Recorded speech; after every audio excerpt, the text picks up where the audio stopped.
Joe Madison, the Black Eagle, has landed on Martha's Vineyard for the second year in a row. And now, live from Lola's Restaurant on Martha's Vineyard, here's Joe Madison. And we are live in this, of course, last hour, and we get started every evening, 8 o'clock on the East Coast for the evening. This gives you folks, as you know, on the West Coast an opportunity, well, to hear us live and to call in. And we so appreciate all the calls that are coming in from the West Coast. And folks on the East Coast, we'll be back to normal before long. But we have just had a great couple of days here at Martha's Vineyard.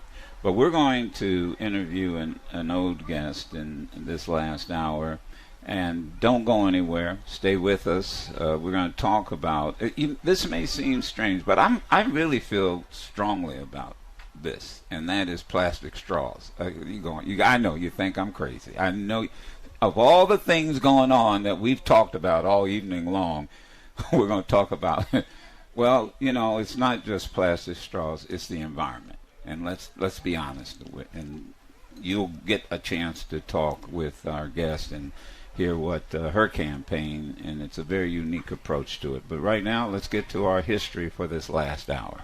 Flying a mile high, it's Joe Madison, the Black Eagle. Lift every voice and sing. August 13th, on this day, 1883, Ernest Just. If you don't know who Ernest Just is, you Google him, look him up. Born in Charleston, South Carolina. Just graduated from Dartmouth University, but had trouble finding work at many of the segregated universities in the United States. Nonetheless, he published, and I'll get this, at least 70 papers about cellular structure and biology. Matter of fact, his name is very prevalent on the campus of Howard University. His work broadly influenced how modern scientists study evolution and developmental biology. Brilliant man, Ernest Just. Today would have been his birthday, August 13th, 1883. Let me bring on Nancy Silberkleit, daughter-in-law of Louis Silberkleit, one of the founders of Archie Comics publication. And you are, well, first of all, thank you for coming in, because you just jumped off a plane from the Philippines? Absolutely. And first of all, what were you? And welcome, glad you're here with us. What were you doing in the Philippines? Well, first let me say zam wham wow to your audience. You're welcome. And they love you. They absolutely do love you. They really do. Well, I have to tell you, Joe, I have people now that have become part of my family. So for my last time here, I received many emails from the West Coast all over. And people have reached out to me, and we've stayed in touch. So thank you so much. But what I was doing in the Philippines, I was asked to come over and speak on the power of graphic literacy. And my background was a school teacher. Right. So I've paired those two rivers, and they have merged quite nicely. And I just launched a new character in Archie Comics, and her name is Scarlett. She's a young teen, and she loves building, and she's also on the spectrum. And there's a new word trending called neurodiverse. I think we spoke about that once. Well, I don't know. Well, for those that maybe didn't hear the interview, it's neurodiversity. And what is that? Well, we have gender diversity. So this just seemed a little bit more inclusive of those people that, are wired differently. We're all wired differently, and we have autism on the spectrum. So it just seemed to fit with their groups, and they're utilizing that term, neurodiversity. Before you go on, Nancy, again, for folks that maybe haven't heard the opportunity to hear when you were with us before, how you got involved with Archie magazine, just briefly let everybody, because it's an interesting story when you talk about diversity. Yeah. Well, you're going to write my book. It's been 10 years, and people are always asking you to tell your story. Yeah. But I had married Michael Silberkleit, his father, Louis Silberkleit, and John Goldwater Sr. had started Archie Comics. They each had a son. They went into business. And sadly, in around 2008, my husband's longtime business partner, Richard Goldwater, passed away. And then shockingly, 7 months later, my husband passed away. Each of them had different types of cancer. My husband's was not diagnosed. It just came, like a bolt of lightning. And there I was, a school teacher in Paramus, New Jersey. I was the art teacher. And I had been left half of the company to oversee. That was that. And this is the Archie Empire. Archie Empire. Right. But there was a force that wanted me to sell. And I didn't want to sell. I did not know at that time. I would sometimes envision that Veronica Lodge life with, Mr. Smithers with a tray of drinks on a yacht. But there was a problem with that. I don't drink, and I get terribly seasick on boats. That's why I had to fly in here, because the ferries don't work well with me. So there was a force that wanted that stock, and I refused to sell your stock. But now I look back after, over the decade, and I understand why. Sharon, do teachers go into their careers to become wealthy? Now her mother was a teacher. Yeah, but my mother, her sister, and that's right. my father, right. his sister. But did they no, go? No way do they go into that profession for the money. Right.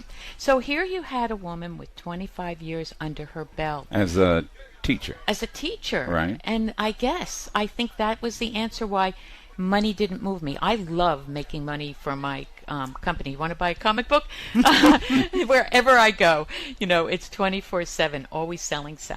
So because I wouldn't sell, there was another plan, and that was to come in and be a co-CEO. I think, Joe, they thought the teacher would not, want to be there. And I have had my challenges, but I attribute the shoes of a school teacher, helping me get through those challenges. So the story has been phenomenal, and I try to inspire others, especially women, to block out that negative noise, because I see not only was I cut out for business, I was cut out to be a woman in business. I was overqualified because my job for 25 years was getting information to individual minds in a way they could understand what I was pitching. The same for that person in the business seat. It is their job to connect the brand to the people.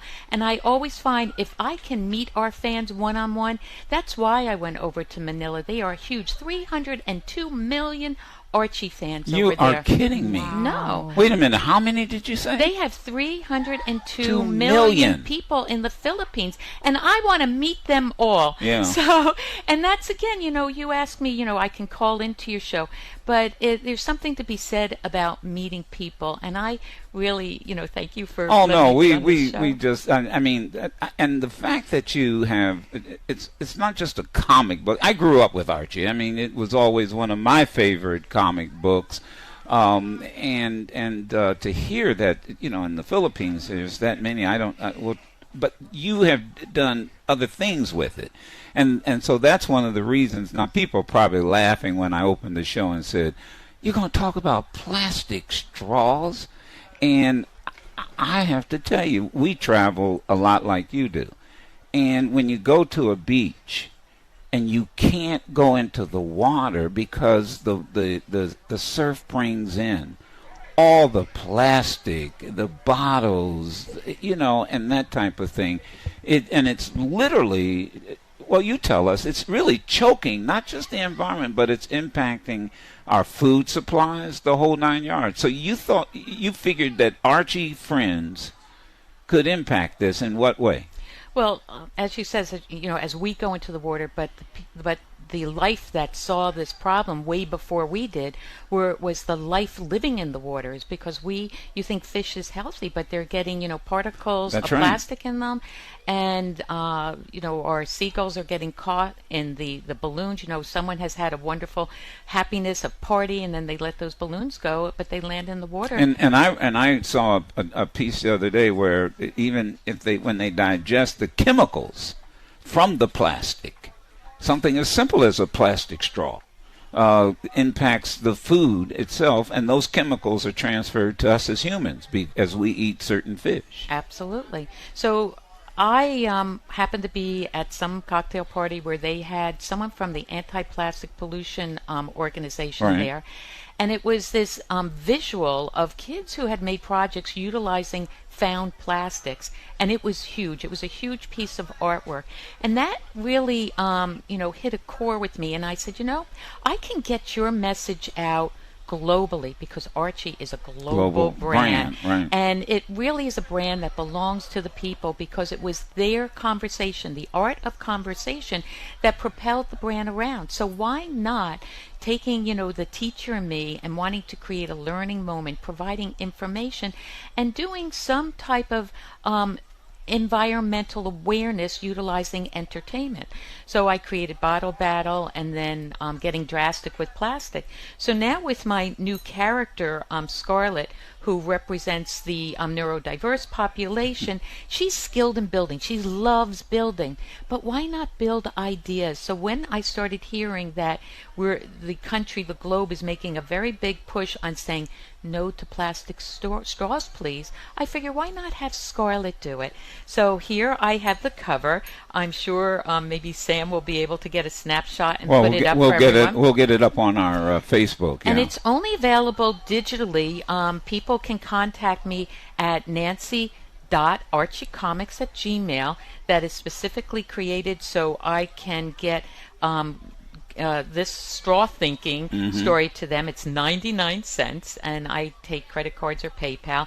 And then I have another one on kindness works. Yeah, but before you go there, I'm laughing because you still have Betty and Veronica in the blonde and the brunette, as I remember them. Who else is still? And is Jughead still in there? Oh, Jughead, but we have the whole crew. The whole crew. And Joe, we have a hit TV show on now with Archie, Betty, Veronica, and Jughead. It's called Riverdale, and you can catch it on Netflix or on the CW channel. Now, will you be able then to take this effort of stopping the plastic straws? Will you be able to take that into, you think, the comic? TV? To Riverdale. Yeah, Well, Riverdale. as we are on air, I know one of the talented writers must be listening, but I think it's a great platform because it's a very dark show, and there was one show that had drugs in it, and I think that one show must have done a lot of positive. I think someone watching that show could have internalized what was going on, saying, I'm going to do what Betty did. Betty said no to drugs. And also, we know that Archie would have said no, but there was peer pressure going on. And, how bad you saw Archie fall, when it happened a second time, putting pressure on him to do drugs. So I think that show really made an impact on our young people.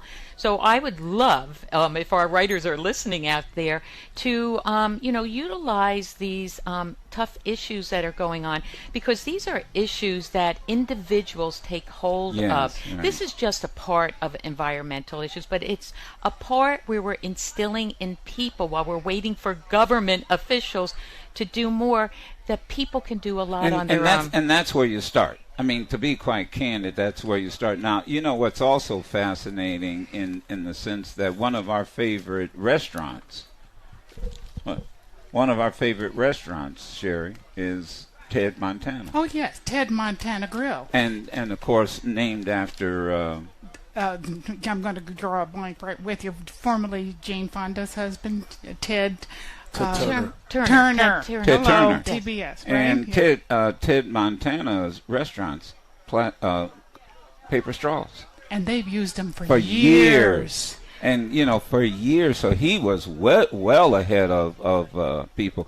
So now people may think we're crazy. If you had to put a number on plastic straws that are out there, I mean, and like you said, that's just the beginning.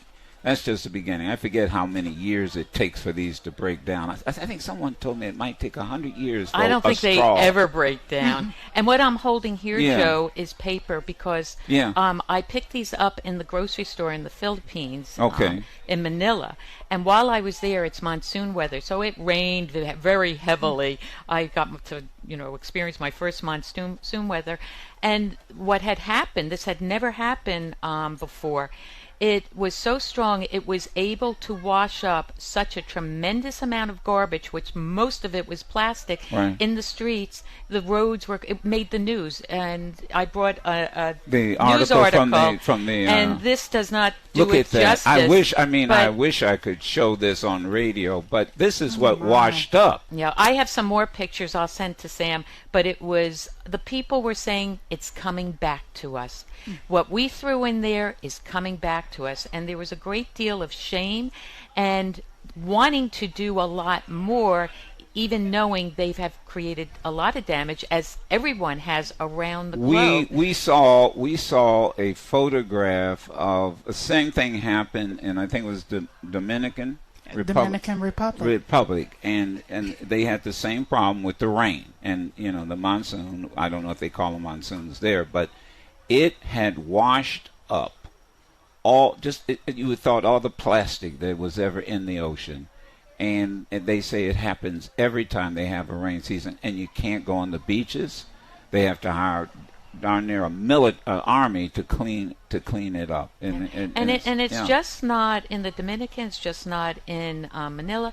It's right here on the vineyard. Wherever water is around you, you can find plastic. I just came from an event on the island where they had fishermen there, and he was talking about how he had to free a seagull from a mylar balloon, and how the animals, the fish, they're cutting open, and there's plastic in them. Wait a minute. So when they go out for fish and that they sell in the store, what people don't know is that when they do dress the fish and cut them open, not all of them, but they're finding it. They will find plastic. They were finding. And what I brought for you and Sharon is a metal straw. So here's your permanent. own. How nice. Thank you. And as I said, these paper straws, which are a heavier type of paper, were in the Manila grocery store. There were no plastic straws. So although all this plastic was washing up during the monsoon, they've been ahead of the curve by saying no to plastic straws. And I was told when you go someplace, you have to pay if you want a plastic straw. They do not give them out without charging you. So it's a big disincentive. Oh, wow. So then it's individuals, but then at the same time, restaurants. This is something they can also be. But once again, that's where we as individuals can say to the owners of a restaurant, the owners of a bar, you ought to go from plastic to paper. Right. And I've been saying it for a long time. It's just now. No, go ahead. It's just now that the noise is bigger, and that moved restaurants to stop serving. Final question, Nancy, and that is, what do you say to people if when they say, look, this is minor? Yeah, I mean, come on, it's just straws. What I say, it is a part of the solution. Plastic bags is a part, but we're all changing our behavior, and it's just a matter of changing our behavior. And so here's the now let's do this. I want to give out the information. If people want to get information, get in touch with you, can. And also, where this works well, and it did when we had you on about the autism, that you used the Archie comics for that. This to get in the hands of young people, because the children will deal with that.